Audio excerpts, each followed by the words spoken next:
book lovers, I am Simran and welcome back to my YouTube channel Pages with Simran. And in today's video, we are going to talk about a recent incident. So recently, a Taliban minister came to Delhi and held a press conference. And in that press conference, women journalists were not allowed in. They were stopped at the door. No questions, no voice, no space.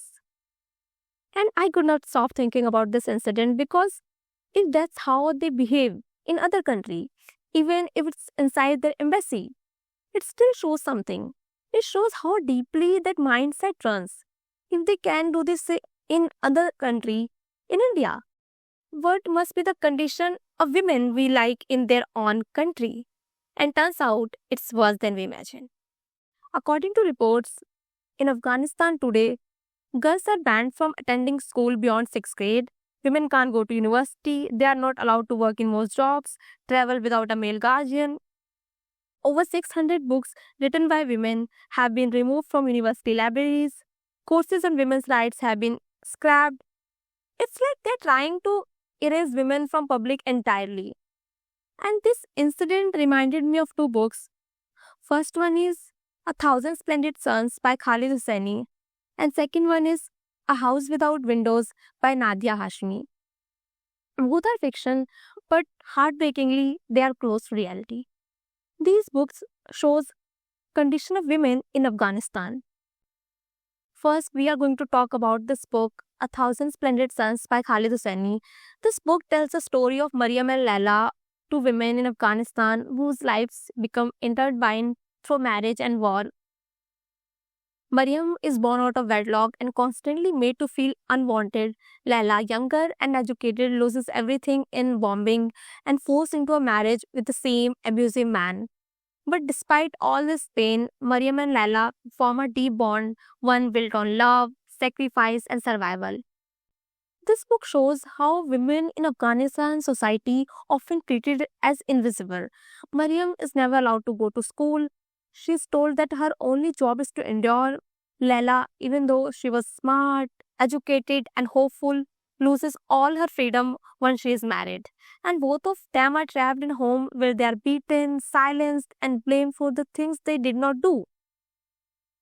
And even outside their home, things are not much better. Government changes, but rules for women stay harsh. They can't go out alone. They can't make decisions for themselves. They can't speak for themselves.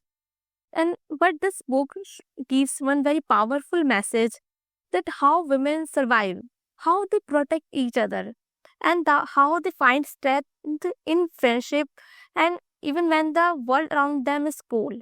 Maryam and Laila don't fight with weapons; they fight with love, loyalty, and strength. Second book we are going to talk about is A House Without Windows by Nadia Hashmi.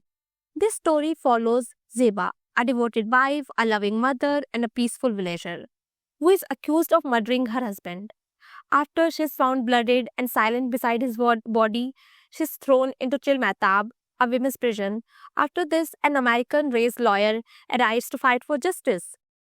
As he discovers the truth, this story unfolds into a powerful reflection of honor, silence, and strength it takes to survive in a world that refuses to hear women's truth. This book is not just about Zeba. It also tells the story of other Afghan women. My favorite part of this book is when Zeba met other women in prison and all of them began sharing their stories. Those moments were heartbreaking. The reason they ended up in jail, the crimes that were not even real crimes, and most of all, that disturbing procedure they had to go through just to prove their innocence. This book shows how Afghanistan society often treats women as disposable, how honor is used to silence them, and how justice is denied. Both stories reminded me that being kept out of a room is not just symbolic, it's pattern. It's about keeping women out of decisions, out of visibility, out of justice. And although these stories are fiction, these stories tells us that what it takes to be a woman in society that does not listen. That's all in today's video. I'll see you in the next video. Until then, happy reading!